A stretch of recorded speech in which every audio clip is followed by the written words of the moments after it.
السلام علیکم ورحمۃ اللہ وبرکاتہ۔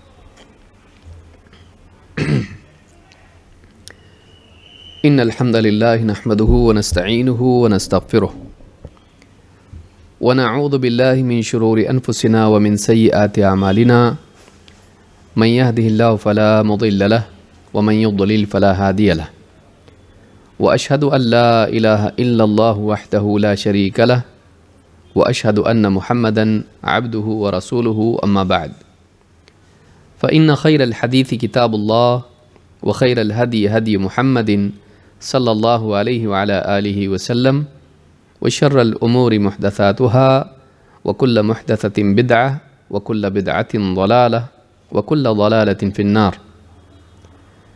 قال النبي صلی اللہ علیہ وسلم طلب العلم فریضة على كل مسلم۔ قابل احترام ماں اور بہنوں، اللہ کے دین کو سیکھنا، قرآن و سنت کا علم حاصل کرنا، یہ ہر مسلمان پر فرض ہے، چاہے وہ مرد ہو یا عورت، دونوں کے لیے ضروری ہے کہ وہ قرآن کریم کی آیات اور نبی کریم صلی اللہ علیہ وسلم کے اقوال و افعال، آپ کی سنت کا علم حاصل کرے۔ دنیاوی علوم میں دنیا کا فائدہ ہے، سائنس اور ٹیکنالوجی، میڈیسن اور اسی طرح سے دوسرے علوم انسان کے لیے مفید ہیں اگر انسان صحیح طور سے ان کا استعمال کرے، اور ان علوم میں انسان کی دنیوی اعتبار سے ترقی اور آسانی سہولتیں ہیں، لہٰذا چونکہ اس میں انسان کا فائدہ ہے، شریعت بھی، دین بھی اسے اس بات کی ترغیب دیتا ہے کہ وہ ان علوم کو سیکھے اور اپنی دنیا کو بہتر بنائے۔ احرص علی ما ینفعک، حدیث میں بھی اللہ کے نبی صلی اللہ علیہ وسلم نے فرمایا، جس چیز میں تیرا فائدہ ہو اس کی حرص کر، اس کی چاہت کر۔ لیکن ان علوم کی ایک حد ہے، وہ یہ کہ یہ علوم انسان کو بہتر انسان نہیں بناتے، یہ علوم ایک بگڑے ہوئے انسان کو اچھا انسان نہیں بناتے، یہ علوم انسان کو اللہ والا نہیں بناتے، اسے قبر اور آخرت کی تیاری کی طرف راغب نہیں کرتے، بلکہ اکثر دیکھنے میں آتا ہے کہ یہ علوم انسان کو اللہ سے پھیر دیتے ہیں، اسے بعض اوقات دہریہ بنا دیتے ہیں، ایتھیسٹ بناتے ہیں، اور بعض اوقات اسے آخرت کے بارے میں غافل کر دیتے ہیں، یا پھر آخرت کے انکار کی طرف لے جاتے ہیں کہ ہم کو تو قبر میں کیا ہوتا ہے دکھتا نہیں، لہٰذا ہم اس کو مانتے نہیں۔ تو ایسے لوگ ہو جاتے ہیں جو ہر چیز کو دیکھ کر ماننے والے بنتے ہیں۔ تو سائنس کا علم یا دنیا کے علوم یہ مادیت کی طرف لے جاتے ہیں، مٹیریلزم کی طرف لے جاتے ہیں۔ شروع میں یہ خوبصورت دکھائی دیتا ہے، لیکن انسان دھیرے دھیرے اس کے دل میں چونکہ اللہ سے اس کا تعلق نہیں، آخرت اور اپنے سے بڑا مقصد اس کے سامنے نہیں، تو ایسا انسان اخلاقی طور پر گراوٹ کا شکار ہو جاتا ہے۔ جب دل اللہ رب العالمین کی یاد سے اور آخرت کی فکر سے عاری ہو جائے، خالی ہو جائے، تو ایسا دل برائیوں کی طرف، بد اخلاقیوں کی طرف لپکتا ہے، اس میں بگاڑ پیدا ہو جاتا ہے، اس کے ارادے بگڑ جاتے ہیں، اور اس کے نتیجے میں چونکہ ارادے بگڑ گئے، لہٰذا پھر قول و عمل میں بھی بگاڑ پیدا ہو جاتا ہے، انسان عمل اور اخلاق میں گرتا چلا جاتا ہے، اور یہ گراوٹ انسان کے دل میں بے چینی پیدا کرتی ہے۔ انسان کا بھلائی سے ہٹنا آخرت میں نقصان تو لاتا ہی لاتا ہے، لیکن دنیا میں بھی اپنی نگاہ میں اس کو گرا دیتا ہے، یہ دنیا کی سزا ہوتی ہے۔ اسی لیے آپ دیکھیں گے کہ بہت سارے لوگ جو دنیاوی اعتبار سے بہت ترقی یافتہ ہوتے ہیں، جب بگاڑ ان کی زندگی میں آتا ہے تو یہ سارے اچیومنٹس ان کو سکون نہیں دے پاتے ہیں، بلکہ پہلے سے زیادہ وہ بے چین ہوتے ہیں۔ فلم سٹار، راک سٹارز، سپورٹسمن یا اسی طرح سے جتنے بھی بڑے بڑے سیاستداں اور مالدار لوگ، بزنس مین، ان کی زندگی میں اگر واقعی ہم جھانک کے دیکھیں تو ہم کو دکھائی دیتا ہے کہ دنیا کی ترقی کے باوجود یہ بے چین ہیں۔ کیوں؟ اس لیے کہ ان کی زندگی میں وہ اصول نہیں جو اللہ نے دی ہیں۔ اللہ سے کٹ کے انسان کبھی سکون نہیں پا سکتا ہے۔ تو کیا فائدہ ہوا ایسے علوم سے جس میں ساری چیزیں تو مل گئیں لیکن سب سے اہم چیز نہیں ملی؟ دل کا سکون۔ ویسے ہی جیسے انسان کو کھانے کی ساری چیزیں ملیں اور وہ کھاتا جائے لیکن بھوک نہ مٹے، ساری چیزیں اس کے سامنے ہیں، لذیذ کھانے ہیں، کھا رہا ہے لیکن بھوک نہیں مٹتی ہے اور اس کی لذت محسوس نہیں ہوتی ہے، کاغذ کی طرح کھانا بالکل بے لذت محسوس ہونے لگے۔ یہی حال اس انسان کا ہوتا ہے جو دنیا کے پیچھے دوڑتا ہے، اللہ کو چھوڑ کے آخرت کو بھلا کر اور سب کچھ حاصل کر لیتا ہے۔ تو دینی علوم اصل ہیں، ان علوم کے ذریعے سے انسان کی قلب کی، اس کی زندگی کی اصلاح ہوتی ہے، وہ اللہ سے جڑتا ہے، آخرت کی طرف چلنے والا، بڑھنے والا بنتا ہے۔ لہٰذا اس بات کو ہمیشہ یاد رکھنا چاہیے کہ ایک انسان جہاں دنیاوی علوم حاصل کرے، وہیں ان علوم کو قابو میں رکھنے کے لیے اور اپنے آپ کو بگاڑ سے بچانے کے لیے دینی علوم بھی حاصل کرے، اس لیے کہ یہ علوم، دینی علوم، نہ صرف دنیا میں بلکہ آخرت میں بھی کامیابی دلاتے ہیں۔ دنیاوی علوم کی حد ہے موت تک، دینی علوم موت کے بعد جو اصل زندگی شروع ہونے والی ہے، کبھی ختم نہیں ہونے والی ہے، اس میں انسان کو کامیاب بناتے ہیں۔ تو یہ جو سلسلہ ہے، اس کا مقصد بھی یہی ہے کہ ہم دینی علوم سے جڑیں، قرآن و سنت کا علم حاصل کریں تاکہ ہماری زندگی بہتر بنے۔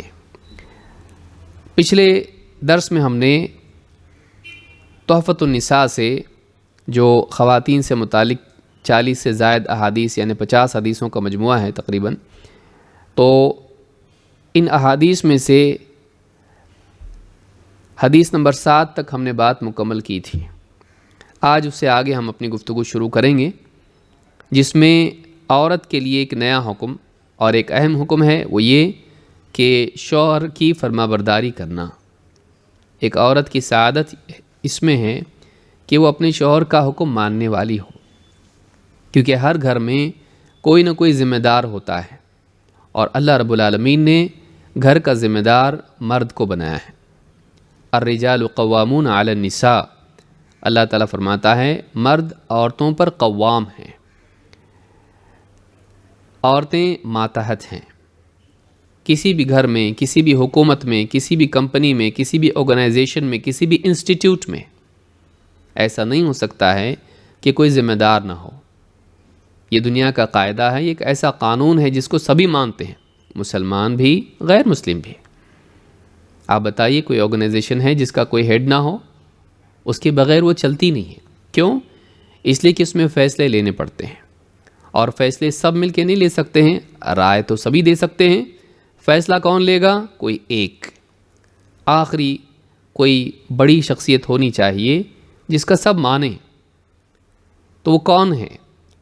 اللہ رب العالمین نے چونکہ مردوں کو پورے گھر کے اعتبار سے حفاظت اور اسی طرح سے ضروریات کے پورا کرنے کا ذمہ دار بنایا ہے، لہٰذا اللہ رب العالمین نے مرد کے اندر قوت اور معاشی بھاگ دوڑ اور یہ ساری چیزوں کی صلاحیت رکھی ہے۔ انہی پر یہ ذمہ داری ڈالی ہے کہ وہ گھر کے پروٹیکٹر بنے، گھر کے محافظ بنے اور ان کے ضروریات کو پورا کریں، بیوی بچے۔ خواتین کی مجبوریاں ہوتی ہیں، اللہ تعالیٰ نے عورت کو ایسا بنایا کہ اس کے پیٹ میں بچہ ہوگا، 9 مہینے تک ہوگا، اس میں اس پر بیماری، پریشانی، تکلیف، تنگی، تھکن اور اسی طرح سے بہت ساری پریشانیاں آئیں گی۔ پھر اسی کے ساتھ اس کے مہینے کے ایام بھی ہیں، کسی کے کم ہیں، کسی کے زیادہ ہیں، جس میں وہ فزیکلی اور ایموشنلی، جسمانی طور پر اور جذباتی طور پر بہت ساری پریشانیوں سے گزرتی ہے۔ لہٰذا اس پر یہ ذمہ داری ڈالنا کہ تم بھی ابھی گھر کی ذمہ داریاں پوری کرو۔ عورت سوچتی کہ میرے اوپر تو یہ ظلم ہو گیا ہے کہ جسمانی اعتبار سے بھاگ دوڑ اور ذمہ داریاں نبھانے کی میرے اندر طاقت نہیں، لیکن پھر بھی مجھ پر ذمہ داری ڈال دی گئی۔ اگر عورت پر ڈالی جاتی تو عورت سوچتی۔ اللہ رب العالمین نے احسان کیا عورتوں پر کہ ان کی مجبوریاں دیکھتے ہوئے اللہ تعالیٰ نے ان کے لیے آسانی بھی رکھی کہ باہر کی دنیا میں جنگل میں جا کر پرووائڈ کرنا فیملی کے لیے ان کے اوپر ذمہ داری نہیں ڈالی، ان کو سیف اور سیکیور رکھا گھر میں۔ اور مرد چونکہ اس کے اندر قوت بھی ہے، جسمانی ڈھانچہ بھی ہے کہ وہ طاقت کی بنیاد پر بھاگ دوڑ کریں، چاہے وہ جنگل میں رہتا ہو یا شہر میں، اور اسی طرح سے ایموشنلی بھی عورت کے مقابلے میں زیادہ پختہ ہے، طاقتور ہے، حوصلہ اس میں زیادہ ہوتا ہے۔ یہ سائنٹیفک فیکٹ ہے، سبھی اس کو جانتے ہیں اور اس پر ایکسپیریمنٹ بھی کیے گئے ہیں۔ تو اللہ رب العالمین نے انسان میں مرد پر یہ ذمہ داری ڈالی کہ وہ گھر کا پرووائڈر ہوگا اور اس کا پروٹیکٹر ہوگا۔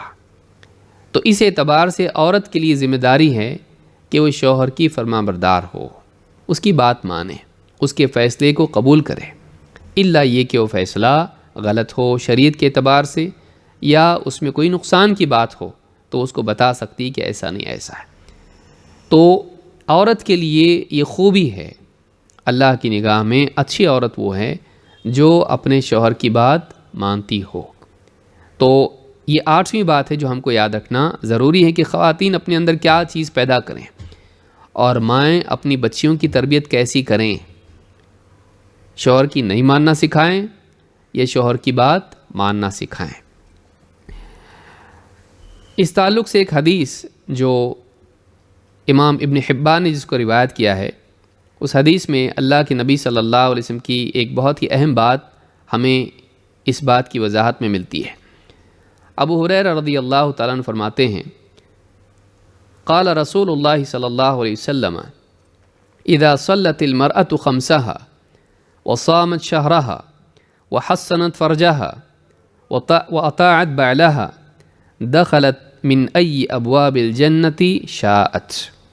امام ابن حبان نے اس کو روایت کیا ہے، صحیح الجامع صغیر حدیث نمبر 660 اور حدیث صحیح ہے۔ ابو ہریرہ رضی اللہ عنہ کہتے ہیں کہ اللہ کے رسول صلی اللہ علیہ وسلم نے ارشاد فرمایا، اذا صلت المرأة خمسها، جب ایک عورت اپنی 5 نمازیں پابندی سے ادا کریں، وصامت شہرها، اور اپنے مہینے کے یعنی رمضان کے مہینے کے روزے رکھے، وحسنت فرجها، اور اپنی شرمگاہ کی حفاظت کرے، یعنی اپنی چھپانے کی جگہیں دوسروں پر ظاہر نہ کریں، اور اسی طرح سے زنا کی مرتکب نہ ہو، دونوں چیزیں اس میں آتی ہیں۔ وحسنت فرجها، اپنی شرمگاہ کی حفاظت کرے، واطاعت بعلها، اور اپنے بعل شوہر کو کہتے ہیں، اور اپنے شوہر کی فرما برداری کرے، دخلت من ای ابواب الجنت شاءت، تو جنت کے جس دروازے سے وہ چاہیں داخل ہو جائے گی۔ اس حدیث میں کئی باتیں ہیں۔ اس سے پہلی بات تو یہ معلوم ہوئی کہ اللہ کا حق شوہر سے پہلے ہے، کیونکہ اخیر میں کہا وَأَطَاعَتْ بَعْلَهَا، لیکن اس سے پہلے کیا ہے؟ اذا صلت المرأة خمسها۔ ایک عورت کے لیے جنت میں داخل ہونے کے لیے منیمم پروگرام کیا ہے، اس نے کیا کرنا ہے، اس کے لیے پرائرٹی کیا ہے، زندگی میں اس کو کن چیزوں کا لحاظ رکھنا ہے، اہم ترین چیزیں جو اسے جنت میں لے جائیں۔ نمبر 1 5 وقت کی نماز، نمبر 2 رمضان کے روزے، نمبر 3 اپنی عزت کی حفاظت، نمبر 4 شوہر کی اطاعت۔ ایک دم چھوٹا سا خاکہ اس کے لیے کہ ان چیزوں کو اپنی زندگی میں اہمیت سب سے زیادہ دے۔ اس کا یہ مطلب نہیں کہ باقی سارے گناہ کر سکتی ہے، غیبت کرے، جھوٹ بولے، خیانت کرے، نہیں، وہ تو نہیں کرنا ہے، لیکن اس کی زندگی میں کیا چیز اہم ترین ہو، وہ کن چیزوں کو پرائرٹی بنائے۔ یہاں سوال یہ پیدا ہوتا ہے کہ زکوٰۃ کی بات یہاں پر نہیں آئی، حالانکہ زکوٰۃ مال پر فرض ہے، اور اسی طرح سے حج علماء نے کہا کہ یہ دونوں چیزیں کہیں نہ کہیں مال سے اور سفر کی اجازت سے جڑی ہوئی ہیں، تو عورت کے پاس عموماً مال نہیں ہوتا ہے اور شوہر کے پاس مال ہوتا ہے، کیونکہ وہی کماتا ہے، اسی کے پاس مال ہوتا ہے، لہٰذا عموماً شوہر ہی زکوٰۃ دیتا ہے۔ اور آج کے اس پڑھے لکھے دور میں بھی، کمائی کے دور میں بھی آپ دیکھیے بہت ساری خواتین ان کے پاس اپنا مال ہوتا ہے، اس کے باوجود زیورات ہوتے ہیں، لیکن ان کی زکوٰۃ بھی کون دیتا ہے؟ شوہر دیتا ہے۔ تو عام طور سے جو خرچ والے معاملات ہیں وہ شوہر کے ذمے ہوتے ہیں، زکوٰۃ ہے یا اسی طرح سے حج یا عمرہ کو جا رہے ہیں، اس کا خرچ بھی کون اٹھاتا ہے؟ عموماً شوہر۔ بہت کم عورتیں ہوتی ہیں جنہیں اللہ رب العالمین نے مال دے رکھا ہے اور سخاوت کا مزاج بھی ہوتا ہے، اور وہ اپنے مال کی زکوٰۃ خود دیتی ہیں، اور اسی طرح سے وہ جو حج اور عمرہ کے معاملات ہیں اس کا خرچ بھی خود اٹھاتی ہیں۔ عموماً تو مال ہوتا نہیں ہے، اور ہوتا بھی ہے تو اکثر اوقات شوہر ہی اس کی ذمہ داری نبھا لیتا ہے۔ تو یہاں پر اصل باتیں جو ذکر کی گئیں جو عبودیت سے متعلق ہیں، اور مالی عبادات کو اس میں چھوڑ دیا گیا ہے، اس لیے کہ مال کا ذمہ دار عموماً مرد ہوتا ہے۔ تو کہا کہ جب عورت اپنی 5 نمازیں ادا کرے، عورت پر حیض کے ایام کے علاوہ، نفاس کے ایام کے علاوہ 5 نمازیں فرض ہیں۔ اسی طرح سے رمضان کے روزے رکھے، حیض کے ایام رمضان میں بھی ہوتے ہیں، ان کو چھوڑ کے وہ دنوں میں روزہ رکھے اور بعد میں اس کی قضا پوری کرے۔ اس کے بعد کیا ہے؟ صوم و صلات کے بعد کیا ہے؟ وحصنت فرجہا، اپنی شرمگاہ کی حفاظت کرے، یعنی دوسروں کے سامنے عریانیت یا بے پردگی کا اظہار نہ کرے، اور اسی طرح سے زنا کا ارتکاب نہ کرے، زنا کا ارتکاب نہ کرے۔ وَأَطَاعَتْ بَعْلَهَا، اور اپنے شوہر کی اطاعت کریں۔ دخلت من ای ابواب الجنت شاءت، وہ جس دروازے سے چاہے جنت میں داخل ہو گئی۔ آپ دیکھیں عربی کا قاعدہ یا عربی کے الفاظ پر آپ نظر ڈالیں، دخلت ماضی کا صیغہ ہے، ماضی کا صیغہ ہے کہ دخلت وہ داخل ہو گئی۔ علماء نے کہا داخل ہوگی یا ہوگی؟ ہو گئی یا ہوگی؟ کہا کہ لفظ ہو گئی آیا ہے۔ اس سے معلوم ہوتا ہے کہ جب کوئی چیز یقینی ہو جائے تو ماضی میں بھی استعمال کیا، اس کو ماضی کا لفظ بھی استعمال کیا جاتا ہے۔ جیسے کوئی آدمی کسی کے پاس، بادشاہ کے پاس جائے اور کہے کہ میرا یہ کام ہے اور میری یہ پریشانی ہے، آپ سے گزارش ہے کہ میرے لیے آسانی پیدا کر دے اور مجھ کو یہ دے دیں۔ بادشاہ کہہ دے کہ دے دیا، حالانکہ بادشاہ نے ابھی دیا نہیں ہے، لیکن بادشاہ کہہ دے کہ میں نے دے دیا تجھ کو، تو سننے والا نہیں کہتا کہاں دکھائی تو نہیں دے رہا، ایسا نہیں کہتا ہے۔ وہ یہ بات جانتا ہے کہ جب بادشاہ نے کہہ دیا دے دیا کا مطلب ضرور ملے گا، تو یقینی حصول مستقبل میں جب کسی چیز کے بارے میں بتایا جاتا ہے تو اس میں ماضی کا صیغہ استعمال کیا جاتا ہے کہ دخلت من ای ابواب الجنت شاءت، جنت کے جس دروازے سے وہ چاہے داخل ہوگی۔ یہاں یہ بات بتائی جا رہی ہے کہ دنیا میں چونکہ اس نے اپنی خواہشات کو مقدم نہیں کیا، اللہ تعالیٰ کی عبادت اور اپنے شوہر کی اطاعت وہ پابندی میں جی، اس نے اپنی زندگی پابندی میں گزاری، لہٰذا آخرت میں اس کی چاہت دیکھی جائے گی۔ اس نے اپنی چاہتوں کو قربان کیا، آخرت میں اللہ رب العالمین جنت میں داخل تو کرے گا ہی، اس کا بدلہ جنت کی ابدی نعمتیں اور وہاں کی آزادی اس کے لیے ہیں، لیکن داخلے کے اعتبار سے بھی یہ نہیں کہ اس دروازے سے نہیں اس دروازے سے جاؤ، بلکہ اس کے لیے آسانی ہوگی، اس کا اکرام یہ ہوگا کہ جس دروازے سے تیرا جی چاہیں تو جنت میں داخل ہو۔ تو اس حدیث سے بات معلوم ہوتی ہے کہ جو عورت اتنا کام پابندی سے کر لے، نمازوں کا اہتمام، روزوں کا اہتمام، اور اس کے ساتھ ساتھ اپنی عزت کی حفاظت، بے حیائی سے اجتناب اور فواحش سے اپنے آپ کو بچانا، اور اس کے بعد میں اپنے شوہر کی فرما برداری، تو ایسی عورت کے لیے جنت کا وعدہ ہے۔ بعد کی 2 چیزیں، بلکہ پہلی 2 چیزیں بھی بڑی مشکل ہو جاتی ہیں۔ عورتیں آپ دیکھیں 5 نمازوں کا اہتمام نہیں کر پاتی ہیں. بہت ساری خواتین ایسی ہیں. فجر کی نماز غائب. کیوں؟ پھر رات میں موبائل کون چیک کرتا رہے گا 2 بجے تک 3 بجے تک؟ تو رات بھر واٹس ایپ اور فیس بک اور انسٹاگرام اور اسی طرح سے اور بھی چیزیں ہیں، اس میں اپنا وقت لگاتی ہیں. تھک ہار کے رات میں سارا کام جب نپٹا کے باوضو نہیں ہوتی ہیں، بس اتنا ہی بچ گیا ہے، موبائل لے کر پھر بیٹھی رہتی ہیں، لیٹے لیٹے دیکھتی رہتی ہیں، گھنٹوں گزر جاتے ہیں. لیکن وہی عورت عشاء کی نماز نہیں پڑھتی ہے. کیوں؟ کوئی پوچھے کیوں نہیں پڑھ پاتی آپ؟ بہت تھک جاتی ہوں، کام اتنا زیادہ ہوتا ہے، نماز نہیں پڑھ پاتی، نیند لگ جاتی لیٹے لیٹے. یہ نہیں بتاتی کہ لیٹے لیٹے موبائل دیکھتے دیکھتے نیند لگ جاتی ہے. صبح کی نماز، فجر کی نماز، جب رات میں دیر سے سوئیں گے دیر سے اٹھیں گے، فجر کی نماز غائب.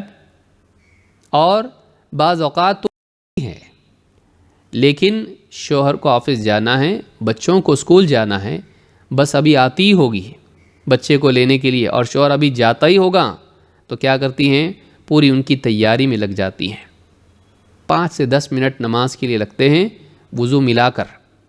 لیکن اتنی جلدی ہوتی ہے اور اتنا اسکول کے پرنسپل کا حکم اتنا زیادہ اہم ہے اور شوہر کا حکم اتنا زیادہ اہم ہے کہ ان کے ٹفن باکس بنانے میں اور ان کی تیاری کرنے میں، پریس کرنے میں کپڑے، فجر کی نماز چھوڑ دیتی ہے.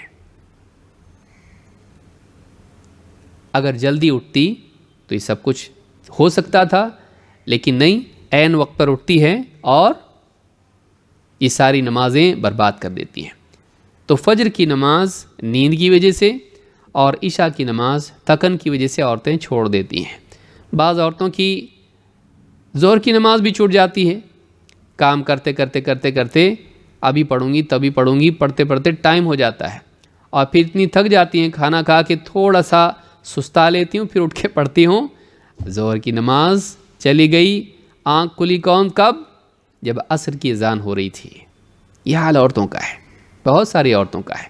بہت ساری خواتین پڑھتی بھی ہیں، لیکن ایک بڑی تعداد، ایک بڑا طبقہ عورتوں کا ایسا ہے جو نمازیں غائب کر دیتی ہیں.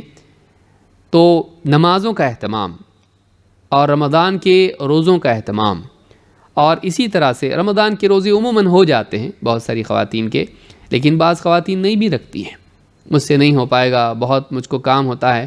بعض خواتین جاب کرنے والی ہوتی ہیں، روزے چھوڑ دیتی ہیں، مجھے بھاگ دوڑ بہت ہوتی ہے. آپ کو کس نے کہا جاب کرنے کے لیے؟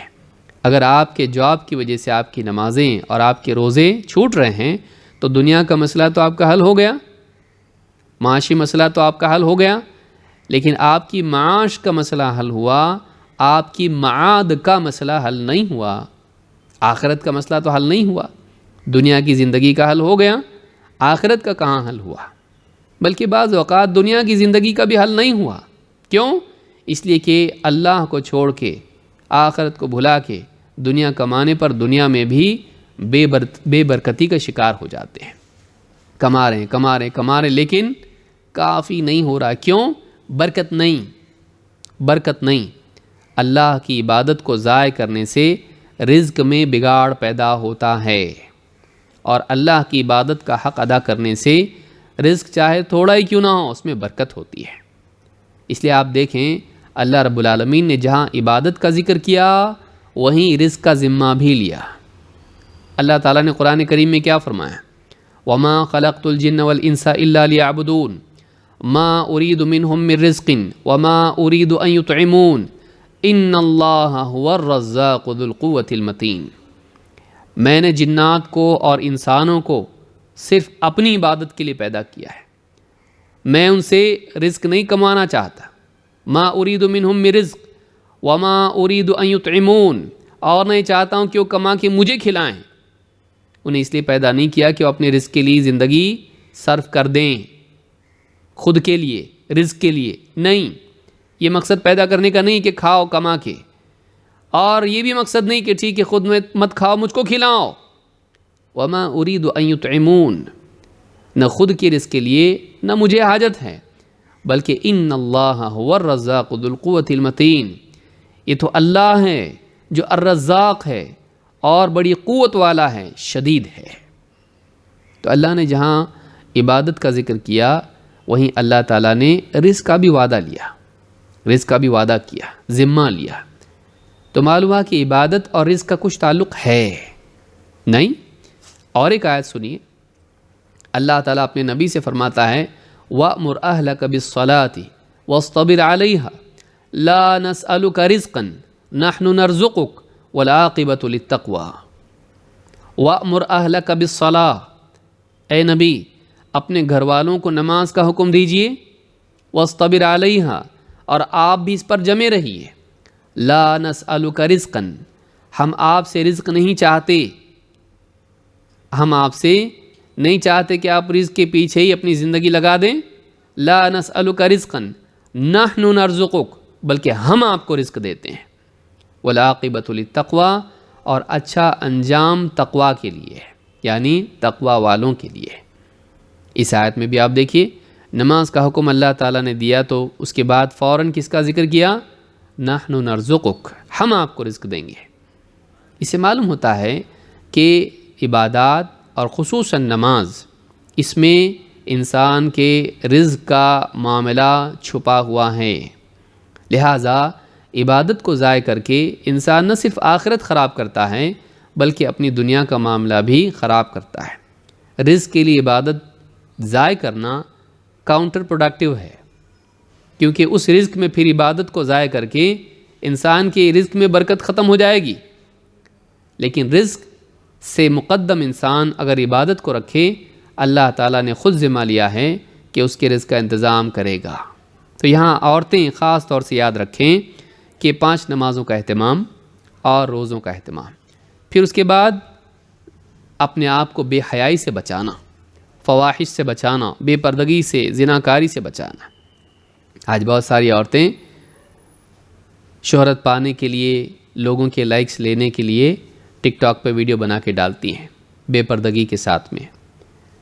کوئی کسی پروڈکٹ کا پورا ڈیٹیل بتا رہی ہے، موبائل اتنے میں آتا ہے، اس میں یہ ہے، وہ ہے، فلاں چیز ہے، بے پردہ مسلمان ہے، وہ کچھ بننا چاہتی ہے۔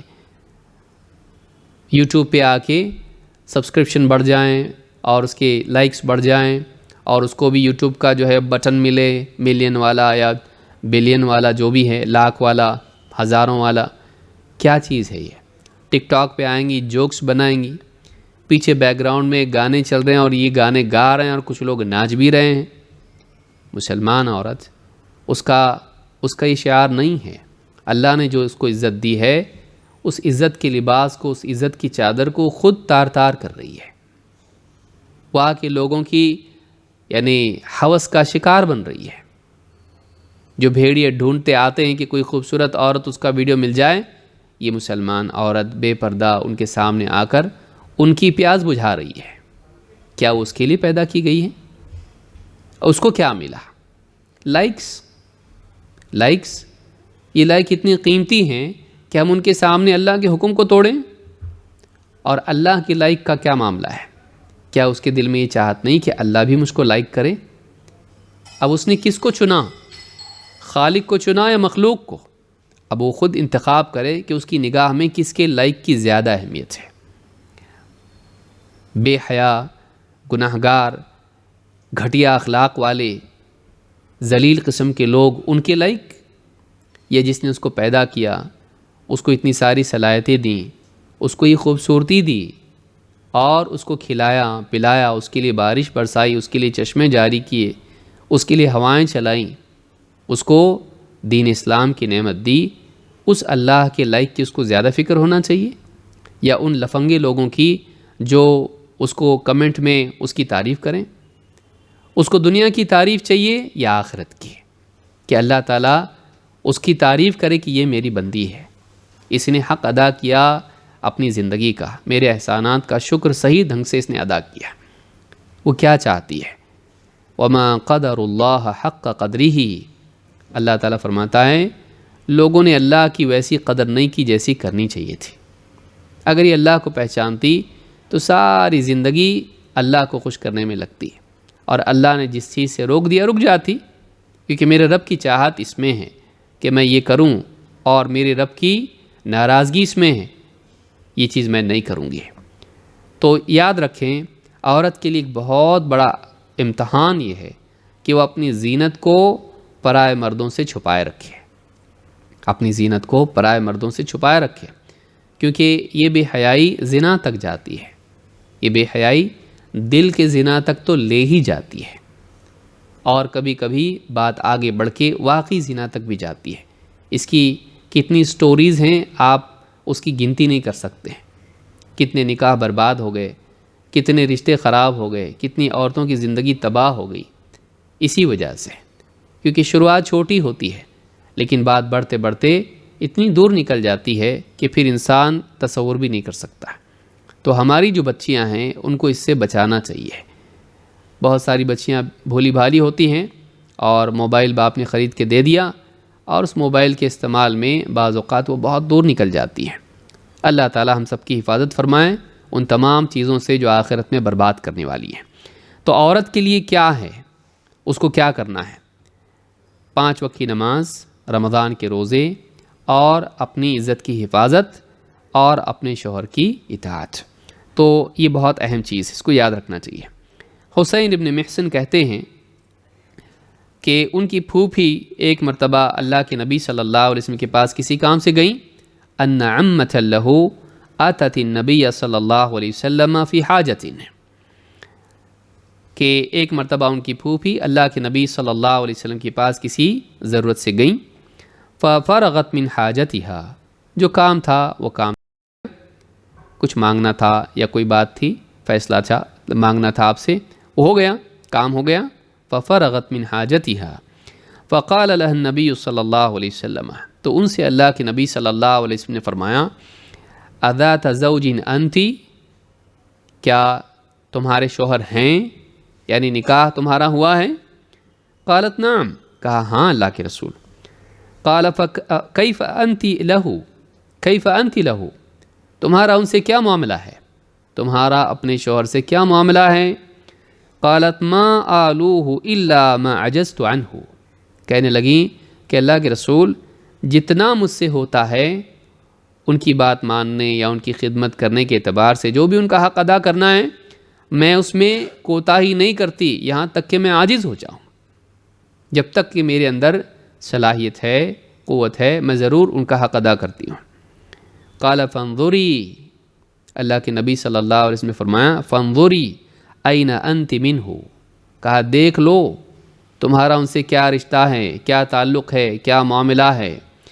فانما هو جنتک ونارک، کہا اس لیے کہ تمہارا شوہر یا تو تمہاری جنت ہے یا تمہاری جہنم ہے، تمہارا شوہر تمہاری جنت اور جہنم ہے، یعنی شوہر کی فرما برداری، اس کی خدمت، اس کا حق ادا کرنا تمہیں جنت میں لے جائے گا، اور اس کا حق ادا نہیں کرنا تمہیں جہنم میں لے جائے گا۔ تمہاری جنت اور جہنم کا معاملہ شوہر پر ٹکا ہوا ہے، تو اتنا اہم معاملہ ہے، اتنا اہم معاملہ ہے۔ اس حدیث کو امام احمد اور حاکم نے روایت کیا ہے، الفاظ مسند احمد کے ہیں، اور الصحیحہ میں حدیث نمبر 2612 پر شیخ الالبانی کہتے ہیں کہ حدیث صحیح ہے۔ اس سے معلوم ہوا کہ شوہر کا عورت کی زندگی میں کتنا بڑا مقام ہے، اور اس کو شوہر کے حقوق کی رعایت کتنی کرنی چاہیے۔ شوہر کی نافرمانی کا وبال کیا ہے؟ اللہ کے نبی صلی اللہ علیہ وسلم فرماتے ہیں اثنان لا تجاوز صلاتهما رؤوسهما، 2 لوگ ہیں ان دونوں کی نماز ان کے سر سے بھی اوپر نہیں جاتی ہے۔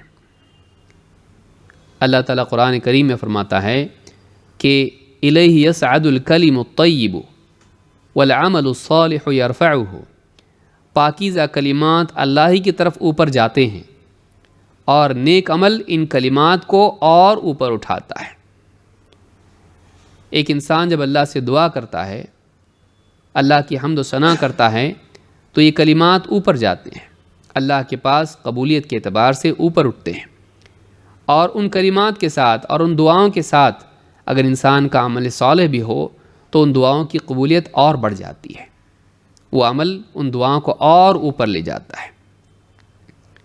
تو اللہ کے پاس اعمال اوپر جاتے ہیں قبولیت کے اعتبار سے، لیکن اگر دو لوگ ایسے ہیں کہ کچھ گناہ ان سے ہوا ہے اور اس گناہ کی وجہ سے ان کا عمل، ان کی نماز ان کے سر سے اوپر نہیں جاتی ہے، یعنی اتنی بھی اوپر نہیں جاتی کہ سر کا حصہ پار کر جائے، اوپر ہی نہیں اٹھتی ہے، اللہ کے پاس اس کا عمل قبولیت کے اعتبار سے اوپر نہیں جاتا۔ کون ہیں؟ عبد آبق من موالیہ حتی یرجع، ایک غلام جو اپنے مالک سے بھاگے، اس کی نماز سر سے اوپر نہیں جاتی، چاہے کتنی بھی نمازیں پڑھ لے، یہاں تک کہ وہ اپنے مالک کے پاس لوٹ آئے۔ غلام اپنے مالک سے بھاگ جائے، غلام کے لیے تو جائز ہے کہ وہ مالک کو کچھ پیسہ دے کے اپنے آپ کو آزاد کرا لے، یہ جائز ہے اس کے لیے، اور مالک کے لیے بھی اس بات کی ترغیب ہے کہ اگر کوئی غلام اس طرح سے آزاد ہونا چاہتے ہے آزاد کرے۔ اور کئی مسائل میں غلام آزاد کرنے کی ترغیب اسلام میں ہے، کیونکہ وہ زمانہ غلاموں کا تھا، آج نہیں ہے۔ لیکن غلام اگر اپنے مالک سے بھاگ جاتا ہے تو ایسا غلام گناہ گار ہے، ایسا غلام گناہ گار ہے، اس کی نماز سر سے اوپر بھی نہیں جاتی ہے۔ دوسرا کون ہے؟ وَامْرَأَةٌ عَصَتْ زَوْجَهَا حَتَّى تَرْجِعَ، اور وہ بیوی جو اپنے شوہر کی نافرمانی کرے۔ وَامْرَأَةٌ عَصَتْ زَوْجَهَا، وہ عورت جو اپنے شوہر کی نافرمانی کریں، حتیٰ ترجع، یہاں تک کہ وہ اپنے شوہر کی طرف لوٹ آئے، یہاں تک کہ وہ اپنے شوہر کی بات مان لے، اس کی فرما برداری کی طرف رجوع کر لے۔ حتیٰ ترجع سے مراد یہاں تک کہ وہ اپنی غلطی سے رجوع کر لیں اور شوہر کی فرما بردار ہو جائے۔ اس حدیث کو امام حاکم نے روایت کیا ہے، اور صحیح الجامع صغیر حدیث نمبر 136 پر شیخ الالبانی کہتے ہیں کہ یہ حدیث صحیح ہے۔ اس حدیث سے بات معلوم ہوتی ہے کہ اگر عورت شوہر کی نافرمان ہے تو اس کی نماز بھی قبول نہیں ہوتی، اس کی نماز بھی ادا تو ہو جاتی ہے، قبول نہیں ہوتی۔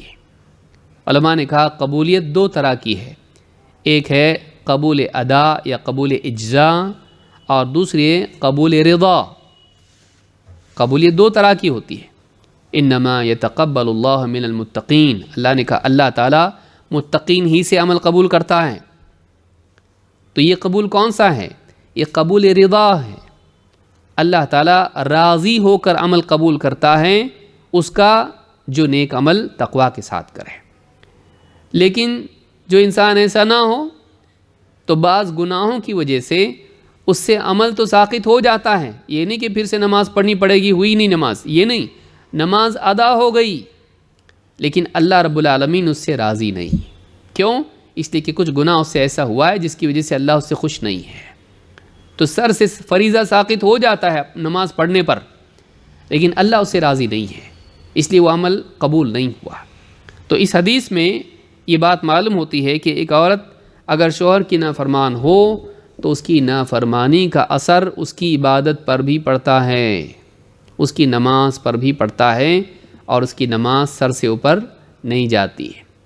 تو یہاں دو قبولیتیں ہیں جو علماء نے اس کی شرح میں اور دوسری احادیث کی شرح میں کہیں، ایک ہے قبول اجزاء اور دوسرے ہے قبول رضا۔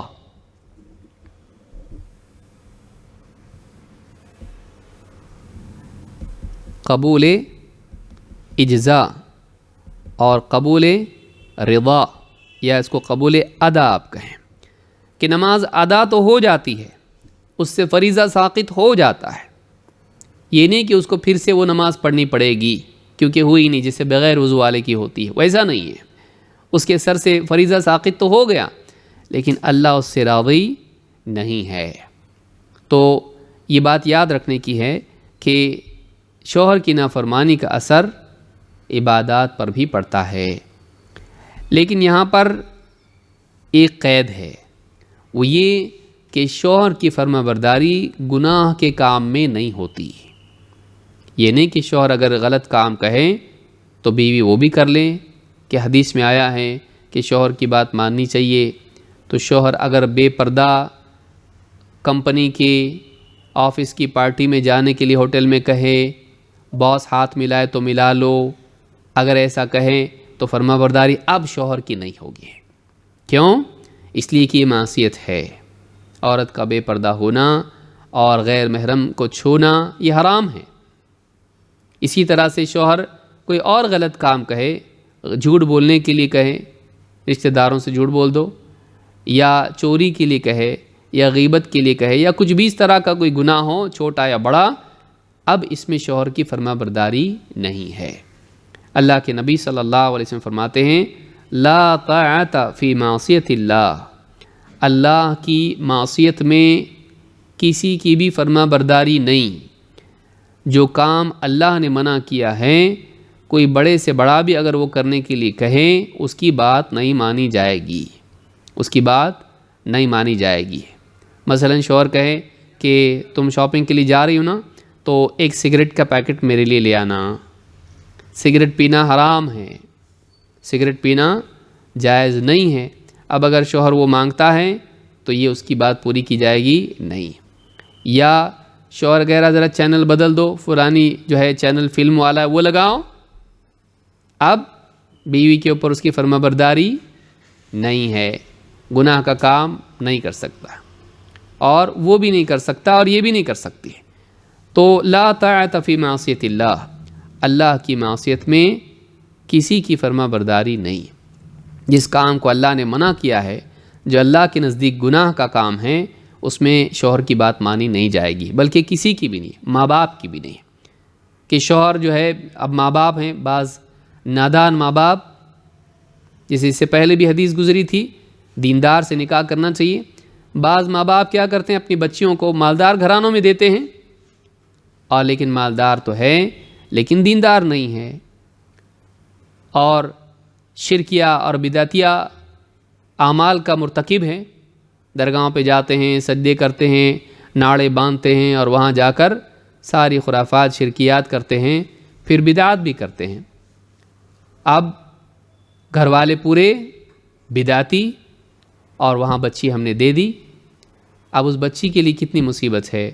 شوہر کہہ رہا اپنے کو جانا ہے، سب درگاہ پہ جانا ہے، فلانی چلو کپڑے وپڑے پریس کر لو، اپنے کو جانا ہے۔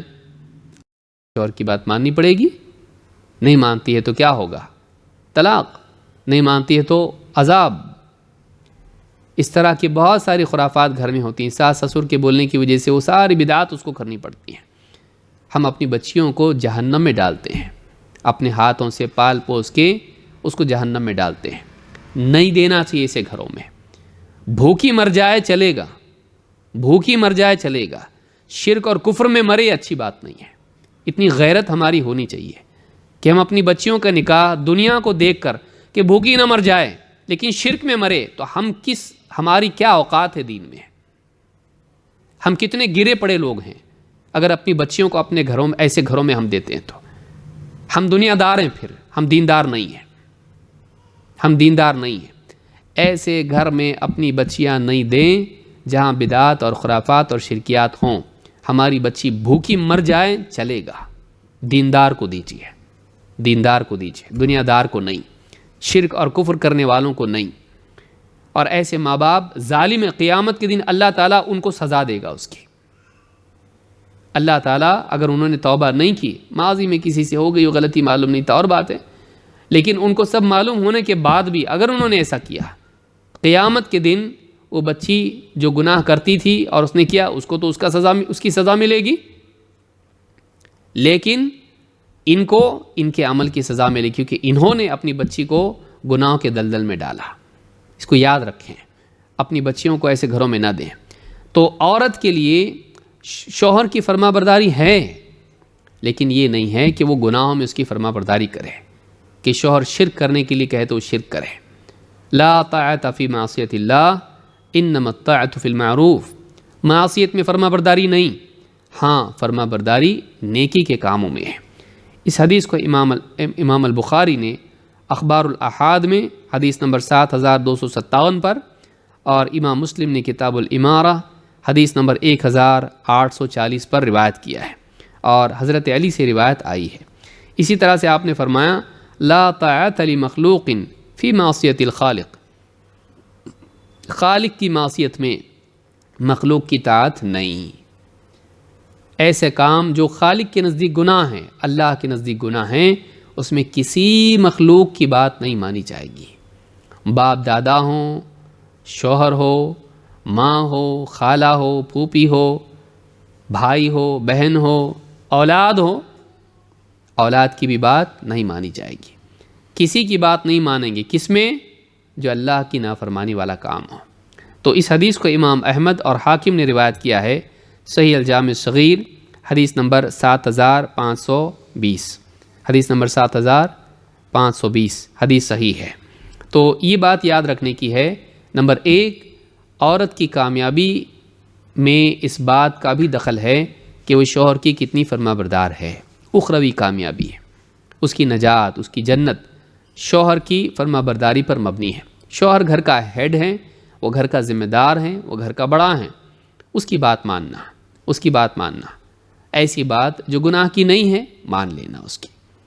بعض اوقات شوہر کہتا ہے دیکھو میرے ماں باپ بوڑھے ہیں، ان کی خدمت کا معاملہ ہے، میں بھی کروں گا تم بھی کرو. اب عورت کیا کہتی ہے؟ نہیں میں نہیں کر سکتی. شوہر کہا میں بھی کر رہا ہوں تم کو بھی کرنا پڑے گا. کہ نہیں میں نہیں کروں گی، میرے ذمہ یہ نہیں ہے. ٹھیک ہے تیرے ذمہ یہ نہیں ہے بائی ڈیفالٹ، لیکن اگر میں حکم دوں تو ہے کہ نہیں ہے.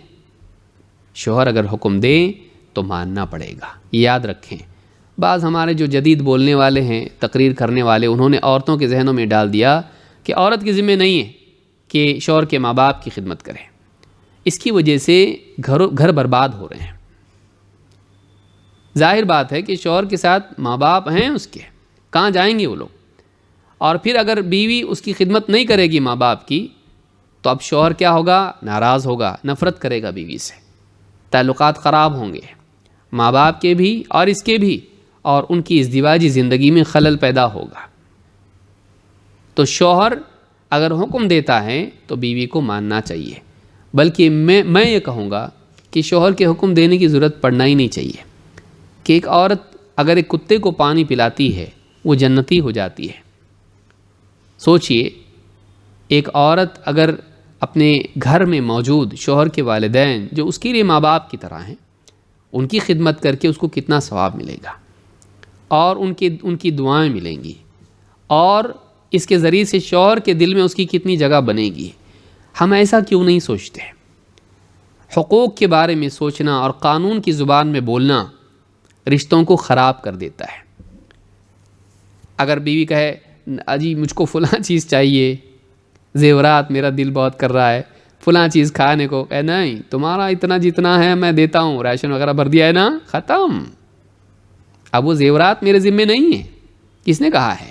قانون کی زبان اگر شوہر بولنے لگے تو آپ بتائیے عورت کا کیا حل ہوگا. تو اگر دونوں قانون پہ چلنے والے بن جائیں بڑی مصیبت ہوگی. رشتے قانون کی بنیاد پر پختہ نہیں ہوتے ہیں، ایڈجسٹمنٹ کی بنیاد پر پختہ ہوتے ہیں، احسان کی بنیاد پر، ایک دوسرے کو برداشت کرنا اور ایک دوسرے کے ساتھ احسان کا معاملہ کرنا، اس کی بنیاد پر رشتے مضبوط ہوتے ہیں. پڑوسیوں کے ساتھ آپ قانون کی روشنی میں بات کریں، رشتہ داروں سے قانون کی روشنی میں بات کریں، رشتے خراب ہو جائیں گے. لیکن اگر ہم ہمدردی کے اعتبار سے، احسان کے اعتبار سے سوچیں تو پھر رشتے اچھے بنیں گے. لہٰذا عورتوں کو چاہیے کہ وہ جس گھر میں رہیں، اگر مان لیجیے اس گھر میں، آپ دیکھیے حضرت جابر کا قصہ ہم نے پچھلے درس میں دیکھا. انہوں نے نکاح کیا کس بنیاد پر؟ کہ 9 بہنیں ان کی ہیں، اور اس میں یعنی ان کی بیوی کو لا کے رکھیں گے تو وہ بھی ایک اضافہ ہو جائے گا. تو ایسی عورت سے نکاح کیا جو بچیوں کی، بہنوں کی کنگھی چوٹی کرے، ان کو دین سکھائے، ادب سکھائے. تو یہ ذمہ داری ڈالی کہ نہیں بیوی کے اوپر؟ بیوی آ کے کہتی تمہاری بہنوں کا معاملہ میرے اوپر تھوڑی نہ ہے، تمہاری بہنوں کی ذمہ داری ہے میرے اوپر؟ نہیں ہے. اس زمانے کی عورتیں ایسی نہیں ہوتی تھیں. اس زمانے کی عورتیں گھر کی ذمہ داریاں نبھانے والی ہوتی تھیں، جو متعلقین قریبی ہیں ان کی خدمت کرنے والی ہوتی تھی. ہاں یہ نہیں ہے کہ پھر شوہر یہ کرنے لگ جائے کہ اپنے بھائیوں کی بھی خدمت کرانے لگے اپنی بیوی سے. یاد رکھیں کہ شوہر کے بھائی ان کی ذمہ داری ہو اور یہ بے پردہ ان کے سامنے جائیں، اور یہ گھر میں نہیں ہے اور دیور کو بے پردگی کے ساتھ کھانا کھلائے، یہ جائز نہیں. اگر وہ بالغ ہے، ہاں بچہ ہے تو اور بات ہے، لیکن اگر دیور بالغ ہے اس کے سامنے بے پردہ جانا عورت کے لیے جائز نہیں ہے۔ بعض اوقات بہت بڑے بڑے فتنوں کے دروازے سے کھلتے ہیں، خاص کر کے اگر بھائی یعنی عورت کا شوہر فارن میں ہے اور دیور یہاں پر ہے اور بے پردگی ہے، کچھ مسئلہ نہیں ہے، یہ بہت فتنے کی چیز ہے، اس سے بچنا چاہیے۔ تو شوہر کی فرما برداری ضروری ہے، لیکن اس کی اپنی ایک حدود ہیں، ان کی رعایت بھی ضروری ہے۔ اللہ کی نافرمانی کر کے شوہر کی فرما برداری نہیں کر سکتے۔ چلیے آگے بڑھتے ہیں۔ حدیث نمبر 9، دین و دنیا میں شوہر کا تعاون، شوہر کا ساتھ دینا دین کے معاملے میں، دنیا کے معاملے میں، اس بارے میں کیا آیا ہے؟ ابو امامہ رضی اللہ تعالیٰ کہتے ہیں، ان ابی امامہ رضی اللہ عنہ قال قال رسول اللہ صلی اللہ علیہ وسلم لمعاذ بن جبل یا معاذ قلب شاکر ولسان ذاکر وزوجۃ صالحۃ تعینک علی امر دنیاک ودینک خیر مقتنز الناس۔ ابو امامہ رضی اللہ تعالیٰ کہتے ہیں، اللہ کے رسول صلی اللہ علیہ وسلم نے فرمایا، اے معاذ بن جبل سے، ایک صحابی ہیں، کہا کہ اے معاذ، شکر کرنے والا دل، ذکر کرنے والی زبان اور نیک بیوی، زوجۃ صالحہ، نیک بیوی جو تعینک علی امر دنیاک ودینک، تیری دنیا اور دین کے معاملے میں تیری مدد کریں، خیر مقتنز الناس، ان سارے خزانوں سے بہتر ہیں جو لوگ حاصل کرتے ہیں۔ یہ ساری چیزیں، شکر کرنے والا دل اور ذکر کرنے والی زبان، اور پھر اس کے بعد نیک بیوی جو شوہر کا تعاون کرے، دین کے کاموں میں بھی اور دنیا کے کاموں میں بھی۔ وَتَعَاوَنُوا عَلَى الْبِرِّ وَالتَّقْوَى وَلَا تَعَاوَنُوا عَلَى الْإِثْمِ وَالْعُدْوَانِ۔ اللہ تعالیٰ نے فرمایا، نیکی اور تقوی کے کاموں میں ایک دوسرے کا تعاون کرو۔ وَتَعَاوَنُوا عَلَى الْبِرِّ وَالتَّقْوَى وَلَا تَعَاوَنُوا عَلَى الْإِثْمِ والعدوان۔ بر اور تقوی کے کاموں میں ایک دوسرے کا تعاون کرو۔ بر نیکی کے کام، تقوی گناہوں سے بچنے کے کام۔ شوہر اگر نیکی کرنا چاہ رہا ہے، بیوی روڑے رکاوٹیں نہ ڈالے، اور اگر شوہر گناہ سے بچنا چاہتا ہے، بیوی اس کو دھکیلے نہیں۔ شوہر آ کے کہہ رہا ہے کہ میں یہ صدقہ کرنا چاہتا ہوں یا یہ عبادت یا نیکی کرنا چاہتا ہوں، اور بیوی کے لیے بار ہوگا اگر آپ یہ کریں گے تو ہمارا کیا، پھر حال چاہیے، ہماری خواہشات پوری ہونی چاہیے، اور شوہر چاہتا ہے کہ وہ بھلائی کا کام کرے لیکن بیوی اس کا تعاون نہیں کرتی۔ یا اسی طرح سے شوہر برائی سے بچنا چاہتا ہے کہ میں حرام سے بچ کے حلال کمانا چاہتا ہوں، لیکن تنخواہ میری کم ہو جائے گی، یہ جاب چھوڑ کے میں دوسرا جاب لینا چاہتا ہوں۔ لیکن بیوی اب پہلے کیا سوچ رہی ہے، آخرت کا نہیں سوچ رہی، کیا سوچ رہی ہے، اگر یہ جاب چھوڑ دے تو میرا کیا، میری ساری فیسلٹیز ختم ہو جائیں گی۔ تو شوہر حرام کماتا رہے، مشکوک کماتا رہے، لیکن میری چاہت پوری ہونی چاہیے۔ اگر عورت ایسی ہے تو یہ دنیا کا عذاب ہے، لیکن اگر عورت ایسی ہے جو اس کی نیکی میں اس کا تعاون کرے اور گناہوں سے بچنے میں اس کی مدد کرے بلکہ ترغیب دے، اس سے بڑھ کے انسان کے لیے سعادت کی کوئی چیز نہیں ہو سکتی ہے کہ ذکر کرنے والی زبان، شکر کرنے والا دل اور نیک بیوی جو اس کا تعاون کرے، دین میں بھی دنیا میں بھی، تو یہ سارے خزانوں سے بہتر ہے۔ معلوم ہوا کہ نیک بیوی خزانہ نہیں، خزانے سے بہتر ہے۔ خیر مقتنز الناس، کہا کہ بہتر ہے کس سے، جو لوگوں کے پاس جتنے خزانے ہیں، بڑے بڑے بادشاہوں کے پاس خزانے ہیں، ان سے بڑھ کر خزانہ ایک نیک بیوی ہے۔ تو یہ شرف بخشا اللہ کے نبی صلی اللہ علیہ وسلم نے نیک بیوی کو، جو کیا کریں، دین و دنیا میں اپنے شوہر کی مدد کرے۔ امام البیہقی نے شعب الایمان میں اس کو روایت کیا ہے، اور صحیح الجامع صغیر حدیث نمبر 4409 پر شیخ البانی کہتے ہیں کہ حدیث صحیح ہے۔ اللہ کے نبی صلی اللہ علیہ وسلم نے فرمایا معاذ بن جبل سے، خود کہتے ہیں کہ ان رسول اللہ صلی اللہ علیہ وسلم اخذ بیدہ وقال، اللہ کے رسول صلی اللہ علیہ وسلم نے ان کا ہاتھ پکڑا اور کہا یا معاذ واللہ انی لاحبک واللہ انی لاحبک، کہا کہ اے معاذ اللہ کی قسم میں تم سے محبت کرتا ہوں، اللہ کی قسم میں تم سے محبت کرتا ہوں۔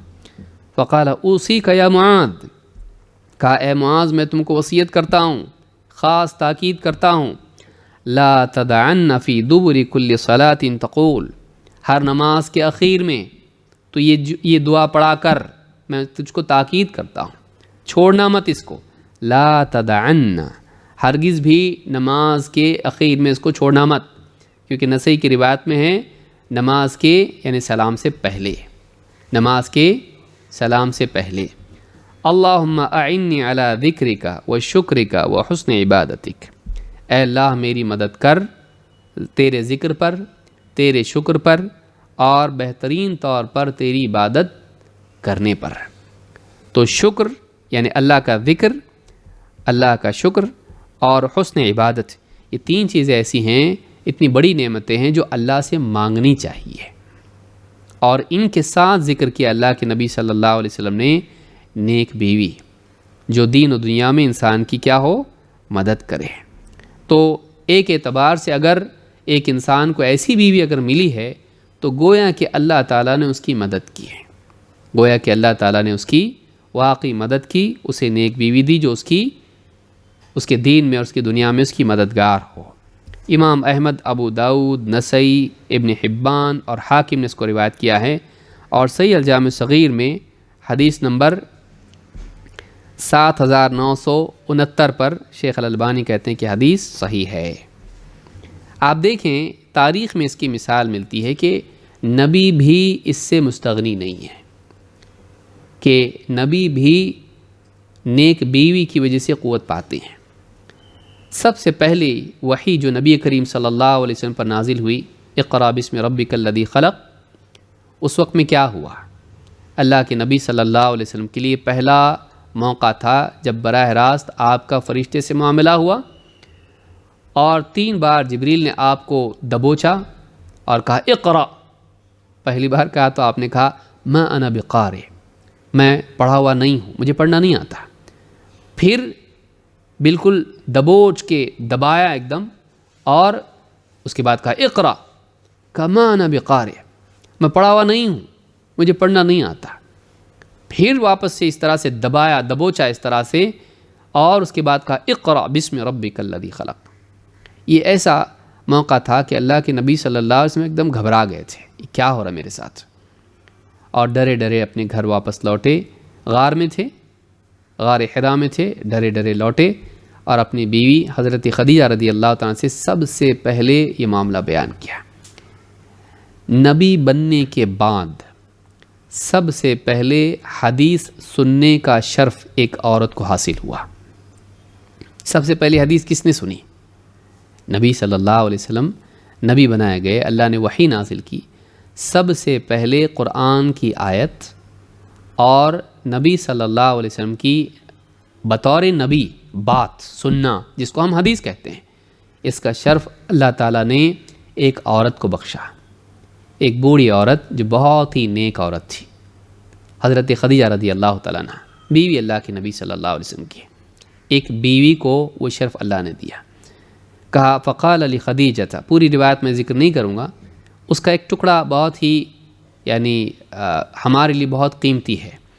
کہا فقال علی خدیجہ واخبرها الخبر، آپ نے حضرت خدیجہ کو خبر دی اور ان سے کہا لقد خشیت علی نفسی، مجھے اپنی جان کا ڈر ہو رہا ہے، ایسا لگتا ہے میں مر جاؤں گا، ایسی زور سے دبایا جبریل نے، مجھے دم نکل جائے گا، لقد خشیت علی نفسی، مجھے اپنی جان کا خوف ہے۔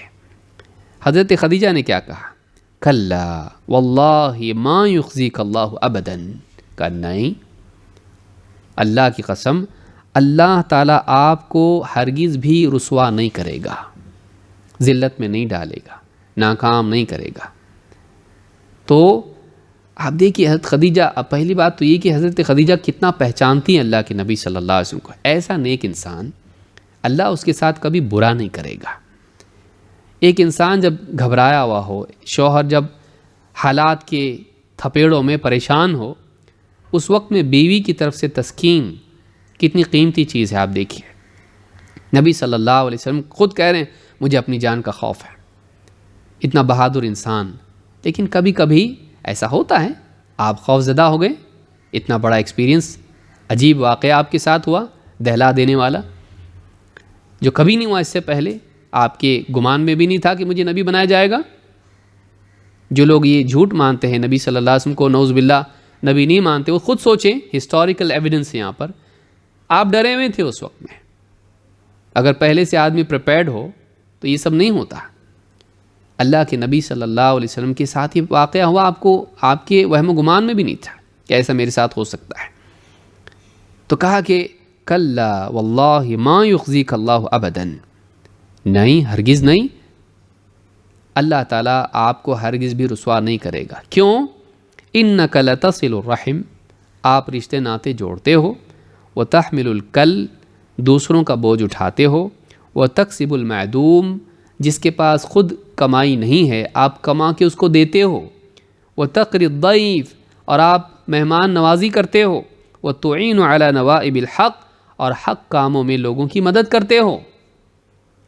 اتنے اچھے آپ، اللہ آپ کو ذلیل نہیں کرے گا، اللہ آپ کو رسوا نہیں کرے گا، اللہ آپ کے ساتھ ایسا نہیں کرے گا جس سے آپ ذلت و رسوائی کا شکار ہوں. کبھی اللہ آپ کے ساتھ برا نہیں کرے گا، آپ اچھے انسان ہو.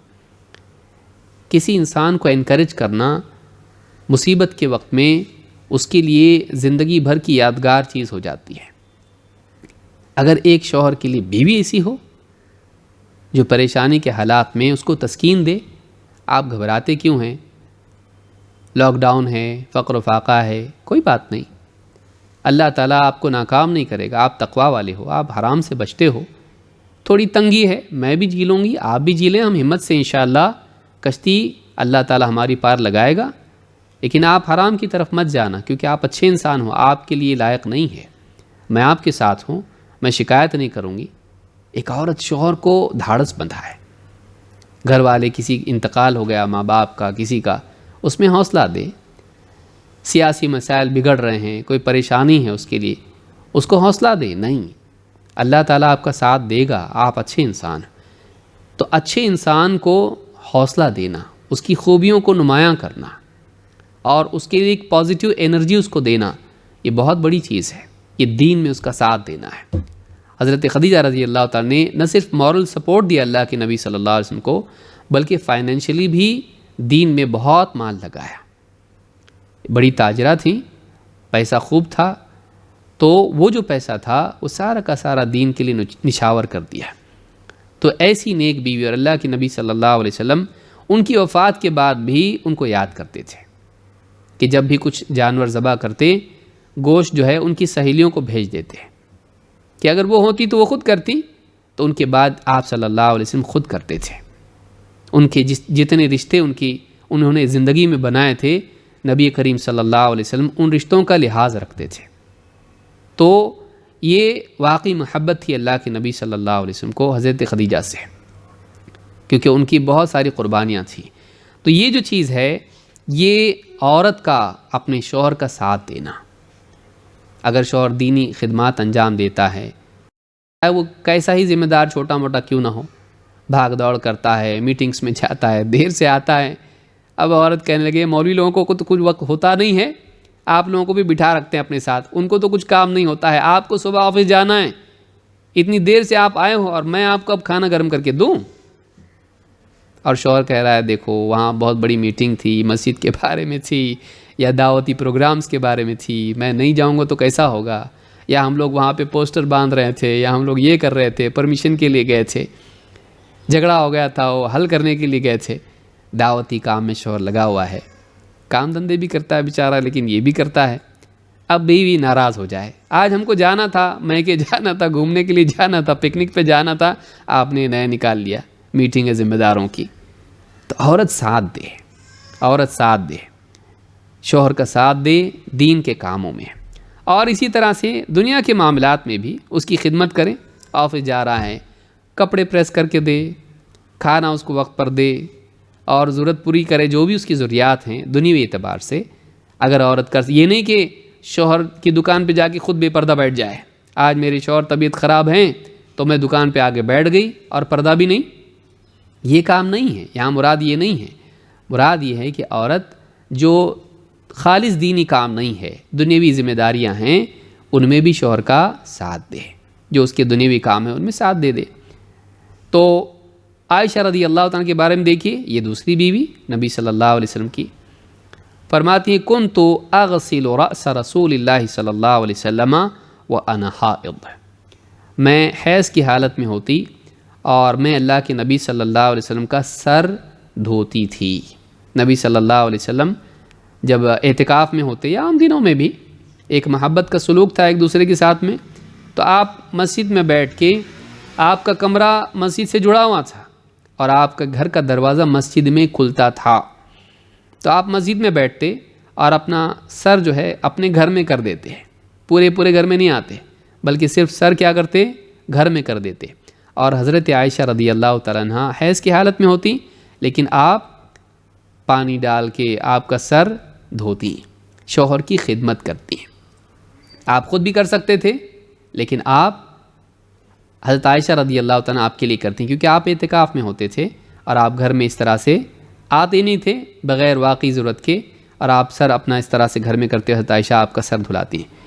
اور اسی طرح سے مسلم کی روایت، یہ مسلم کے الفاظ ہیں، بخاری کے الفاظ کیا ہیں؟ کہتی کنت ارجل رأس رسول اللہ صلی اللہ علیہ وسلم وانا حائض، میں اللہ کے رسول صلی اللہ علیہ وسلم کی کنگھی کر دیا کرتی تھی جبکہ میں حیض سے ہوتی تھی، میں حیض کی حالت میں ہوتی لیکن نبی صلی اللہ علیہ وسلم اپنا سر میرے آگے کر دیتے اور میں آپ کی کنگھی کرتی۔ یہ محبت کا سلوک تھا اور یہ خدمت تھی، اور کئی مثالیں اس کی ہیں، یہ 2 مثالیں میں نے ذکر کی۔ امام البخاری نے کتاب الحیض میں حدیث نمبر 295 اور امام مسلم نے بھی کتاب الحیض میں حدیث نمبر 297 پر اس کو ذکر کیا ہے۔ اس سے معلوم ہوتا ہے کہ حضرت عائشہ رضی اللہ تعالیٰ عنہ نبی صلی اللہ علیہ وسلم کی خدمت کیا کرتی تھیں۔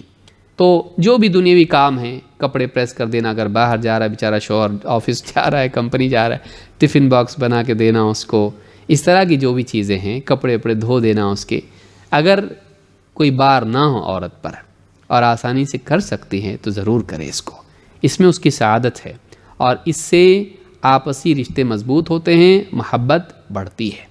تو یہ بھی ہے دنیاوی کام، دنیا میں اس کی مدد کرنا اور دین میں بھی مدد کرنا، یہ عورت کے لیے سعادت کی چیز ہے۔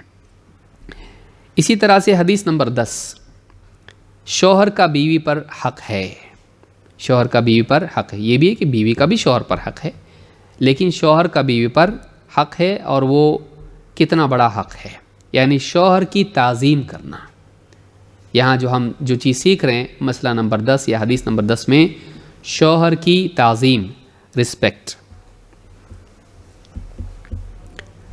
شوہر کا احترام کرنا، یہ نہیں کہ شوہر کی بے عزتی کرے اور منہ در منہ کچھ بھی اس کو بول دے، اس کا انسلٹ کر دے، بعض بیویوں کی عادت ہوتی ہے، نہیں کرنا چاہیے۔ شوہر کا احترام ہونا چاہیے، اس کے ساتھ بات چیت میں ادب ہونا چاہیے۔ ٹھیک ہے کبھی کبھی ایسے لمحات ہوتے ہیں جو دونوں ایک دوسرے کے ساتھ فری بھی ہوتے ہیں، لیکن شوہر کا احترام ہونا چاہیے، خصوصاً دوسروں کے سامنے۔ یہ نہیں کہ میکے میں جا کر شوہر کے بارے میں ایسی باتیں کریں کہ ان کے دلوں سے اس کی عزت نکل جائے، یا گھر میں دوسرے لوگوں کے سامنے، بچوں کے سامنے یا دوسروں کے سامنے، باقی رشتہ داروں کے سامنے شوہر کے ساتھ بدتمیزی کرے، یہ دکھانے کے لیے کہ میں بھی کچھ کم تھوڑی نہ ہوں، ہاں میں بھی فائٹر پلین ہوں۔ اس طرح سے عورتیں اگر کریں تو شوہر کی اگر عزت کم ہوگی، اس کی بڑھے گی؟ وہ خود سوچے کہ دوسری جتنی گھر کے اندر بڑی فیملیز بعض اوقات ہوتی ہیں، اب اس میں یہ بتا رہی کہ تم لوگ تو ڈرتی ہو شوہر سے، میں نہیں ڈرتی، اور شوہر کے ساتھ میں بدتمیزی کرے لوگوں کے سامنے اور شوہر کے بارے میں ایسی باتیں کرے جس سے اس کی عزت کم ہو اور اس کو اپنے آپ کو بڑا بتانے کی کوشش کرے وہ، تو یہ چیز جو ہے یہ اس کی بھی عزت کم کرتی ہے۔ عورتوں کو چاہیے کہ اپنے شوہر کا احترام رکھیں، ان کی موجودگی میں بھی اور ان کی غیر موجودگی میں بھی۔ ایک حدیث اس کے لیے ہم دیکھتے ہیں، عبداللہ ابن ابی اوفا کہتے ہیں، ان عبداللہ ابن ابی اوفا رضی اللہ عنہ قال لما قدم معاذ من الشام سجد للنبی صلی اللہ علیہ وسلم، جب حضرت معاذ ابن جبل، ان کی حدیث تھوڑی دیر پہلے آپ نے سنی، بہت محبت کرتے تھے اور اللہ کے نبی صلی اللہ علیہ وسلم سے کتنی محبت کرتے تھے، لما قدم معاذ من الشام، جب حضرت معاذ بن جبل رضی اللہ تعالیٰ عنہ شام سے لوٹے، سجد للنبی صلی اللہ علیہ وسلم، سیدھے آ کے اللہ کے نبی صلی اللہ علیہ وسلم کے سامنے سجدے میں گر گئے، اللہ کے نبی صلی اللہ علیہ وسلم کو سجدہ کیا۔ قال ما هذا یا معاذ، آپ نے کہا ہے معاذ یہ کیا ہیں؟ قال اتیت الشام فوافقتهم یسجدون لاساقفتهم وبطارقتهم، کہا کہ اللہ کے رسول میں شام جب گیا نا تو وہاں میں نے دیکھا کہ لوگ اپنے بڑے جو سیاست میں یا دین میں جو شخصیات ہیں، اپنے علماء اور اپنے سرداروں کو لوگ سجدہ کرتے ہیں۔ فوددت فی نفسی ان نفعل ذلک بک، تو میرے جی میں آیا کہ ہم بھی آپ کے ساتھ ایسا کریں گے۔ ان کو دیکھا میں وہ کرتے اپنے بڑوں کو سجدہ، ہمارے بڑے تو آپ، تو میرے جی میں بات آئی کہ ہم بھی آپ کے ساتھ ایسا کریں گے، تو میں آیا اور آپ کو سیدھا آ کے آپ کو سجدہ کیا۔ فقال رسول اللہ صلی اللہ علیہ وسلم لا تفعلوا، ایسا مت کرو، فلا تفعلوا فإنی کنت لو آمرا احدا ان یسجد لغیر اللہ لأمرت المرأة ان تسجد لزوجها، ایسا مت کرو، مجھ کو سجدہ مت کرو، اس لیے کہ اگر میں سجدے کا حکم دیتا، اللہ کے سوا کسی اور کو سجدے کا حکم دیتا، تو عورت کو حکم دیتا کہ وہ اپنے شوہر کو سجدہ کرے، لیکن ایسا ہے نہیں۔ فلا تفعلوا، مت کرو ایسا، اور اگر حکم دیتا تو میں عورت کو حکم دیتا کہ وہ اپنے شوہر کو سجدہ کرے۔ تو آپ سوچئے کہ شوہر کا مقام کتنا ہے، کتنا اونچا مقام اس کو اللہ تعالیٰ نے دیا ہے کہ اگر سجدے کا حکم دیتا میں تو عورت کو حکم دیتا کہ اپنے شوہر کو سجدہ کرے۔ اس حدیث کو امام احمد، ابن حبان اور ابن ماجہ نے روایت کیا ہے، اور ابن ماجہ میں یہ حدیث 1853 نمبر پر ہے اور حدیث حسن صحیح ہے۔ ایک اور روایت میں آپ نے فرمایا لا يصلح لبشر ان يسجد لبشر، کسی بشر کے لیے یہ چیز صحیح نہیں ہے کہ وہ کسی بشر کو سجدہ کرے۔ اس سے یہ بات معلوم ہوتی ہے کہ انسان کو سجدہ نہیں کیا جا سکتا۔ یہاں پر آپ سوچیں کہ وہ جو سجدہ تھا، کیا نبی صلی اللہ علیہ وسلم کو معبود مان کے سجدہ کیا تھا؟ ظاہر بات ہے کہ اگر معبود مان کے سجدہ کریں تو اسلام سے ہی باہر ہو جائے آدمی، کیونکہ اللہ کے سوا کسی اور کو معبود ماننا جائز نہیں ہے۔ وہ سجدہ تعظیم کے طور پر تھا، احترام کے طور پر تھا، تو اللہ کے نبی صلی اللہ علیہ وسلم نے احترام کے طور پر، تعظیم کے طور پر سجدہ کرنے سے بھی منع کر دیا۔ معلوم ہوا کہ تعظیمی سجدہ بھی جائز نہیں، یہ عبادت والا تو تھا ہی نہیں، یہ تعظیم اور احترام کے طور پر، تحیہ کے طور پر تھا، کہ پہلے زمانے میں لوگ اس طرح سے رسپیکٹ کے طور پر ایک دوسرے کو سجدہ کرتے تھے۔ اللہ کے نبی صلی اللہ علیہ وسلم نے اس سے بھی منع کر دیا، کہا لا تفعلوا، مت کرو ایسا، اور اگر میں حکم دیتا تو عورت کو حکم دیتا کہ شوہر کو سجدہ کرے۔ کس چیز کا؟ عبادت والا سجدہ، کہ شوہر کی عبادت کریں؟ اللہ کے سوا کسی عبادت کا حکم رسول دے سکتے ہیں؟ نہیں، تعظیم کے طور پر، احترام کے طور پر۔ معلوم ہوا کہ وہ جو سجدہ ہے وہ احترام والا تھا، لیکن اس سے بھی منع کر دیا۔ تو آج جو اپنے پیروں کو سجدہ کرتے ہیں، قبروں کو سجدہ کرتے ہیں، یہ سجدہ جائز ہے؟ کہا کہ نہیں، لوگ کہتے ہیں نہیں، ہم لوگ عبادت کے طور پر تھوڑی کرتے ہیں، ہم لوگ تعظیم کے طور پر کرتے ہیں۔ تو تعظیمی سجدہ بھی اسلام میں جائز نہیں ہے۔ آپ نے فرمایا لا يصلح لبشر ان يسجد لبشر، کسی بشر کے لیے یہ ہرگز بھی روا نہیں، جائز نہیں کہ وہ بشر کو سجدہ کریں۔ وَلَوْ صَلَحَ لِبَشَرٍ أَن يَسْجُدَ لِبَشَرٍ، اگر یہ صحیح ہوتا کہ ایک بشر دوسرے کو سجدہ کریں، لَأَمَرْتُ الْمَرْأَةَ أَن تَسْجُدَ لِزَوْجِهَا مِنْ عِظَمِ حَقِّهِ عَلَيْهَا، اگر کسی بشر کو یہ جائز ہوتا کہ بشر کو سجدہ کریں تو میں عورت کو حکم دیتا کہ وہ اپنے شوہر کو سجدہ کریں، من عظم حقه علیها، اس لیے کہ شوہر کا اس پر عظیم ترین حق ہے۔ اس کے شوہر کے حق کی عظمت کی وجہ سے میں عورت کو حکم دیتا کہ وہ شوہر کو سجدہ کرے۔ تو یہاں جو لفظ آپ نے استعمال کیا ہے من عظم حقه علیہا، شوہر کے حق کی عظمت کی وجہ سے، شوہر کے حق کی عظمت کی وجہ سے۔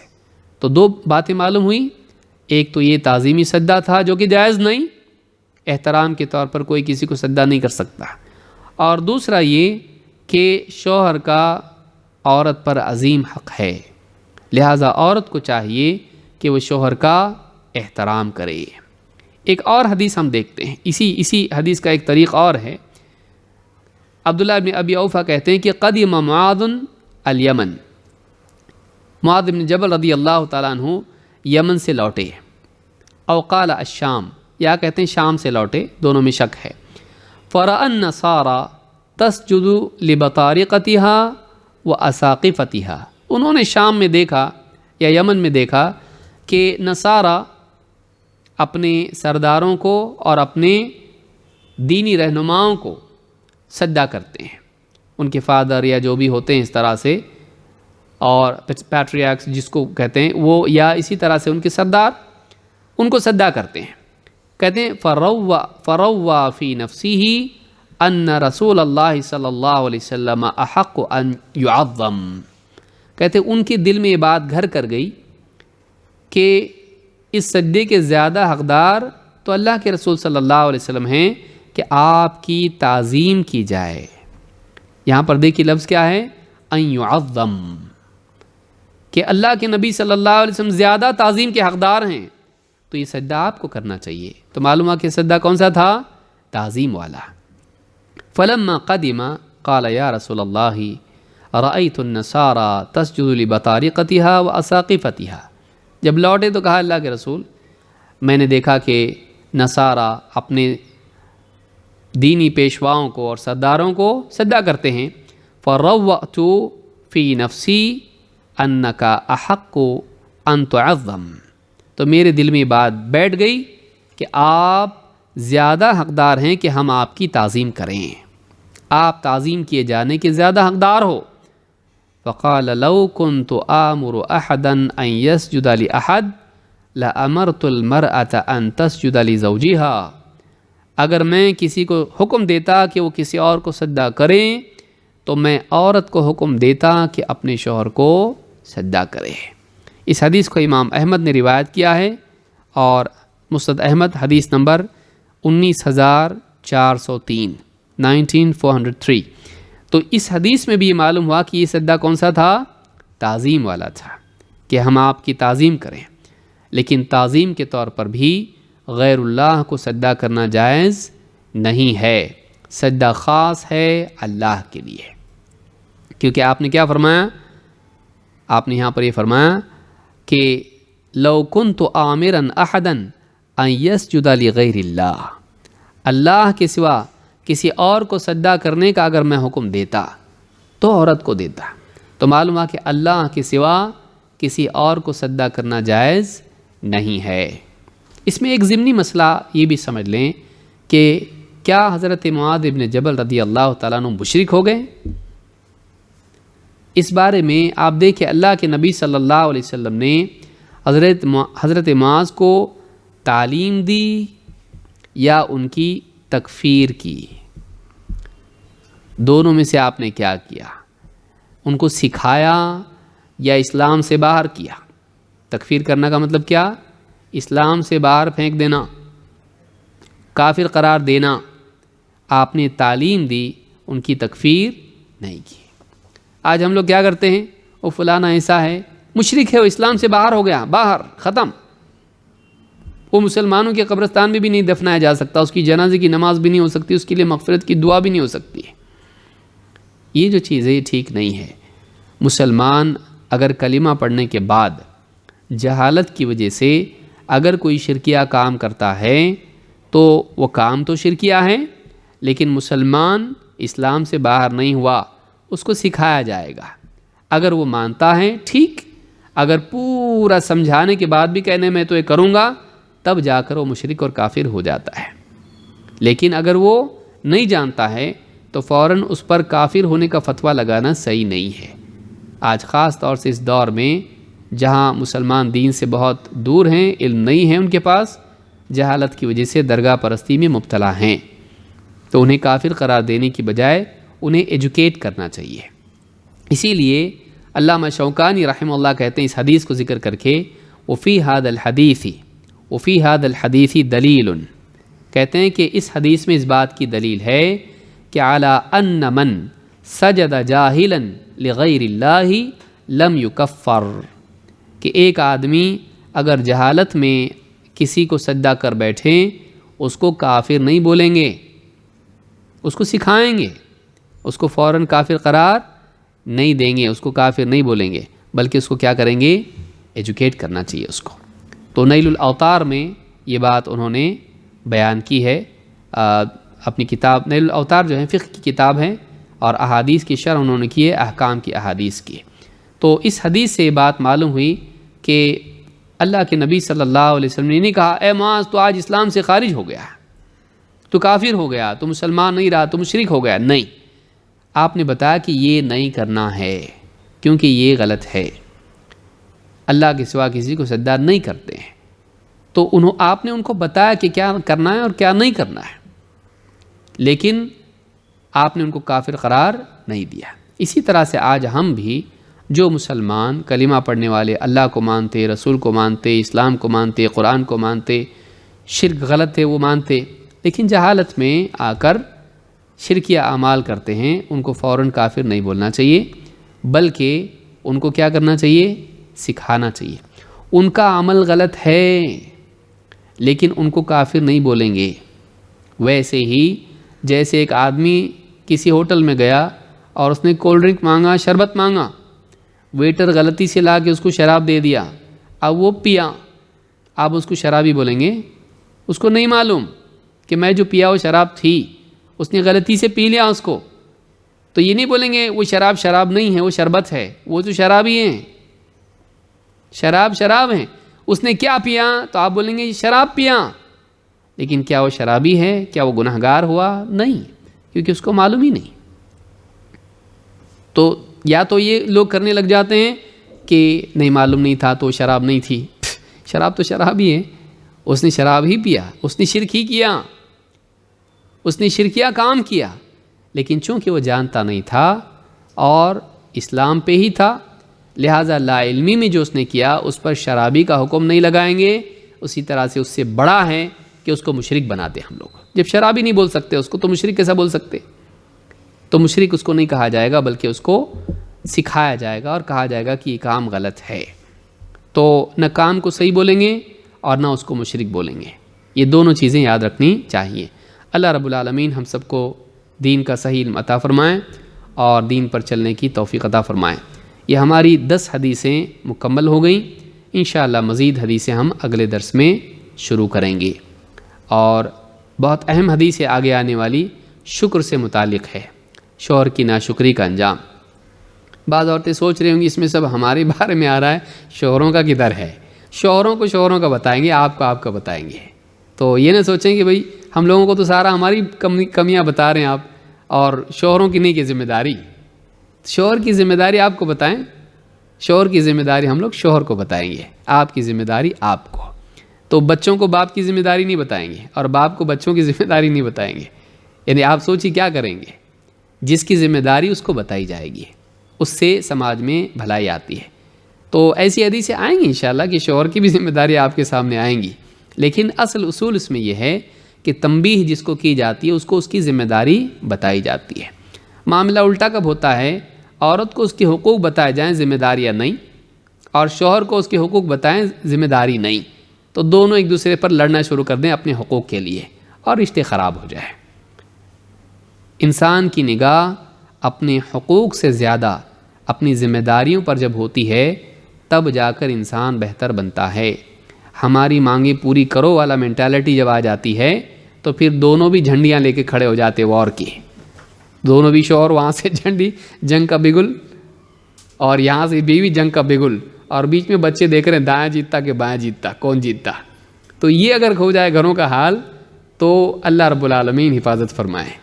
لیکن شوہر اپنی ذمہ داری دیکھ رہا، اس کو پورا کرنے کی کوشش کر رہا، اور بیوی کے ساتھ میں تھوڑا درگزر کا معاملہ کر رہا، ٹھیک ہے بیچاری کرتی رہتی ہے، ایک آدھ کام نہیں ہوا تو کوئی بات نہیں، اور بیوی دیکھ رہی یہ بھی بیچارہ دن بھر مارا مارا پھرتا ہے اور سب کا خیال رکھتا ہے، ایک آدھ چیز اگر نہیں ہوئی تو کوئی بات نہیں۔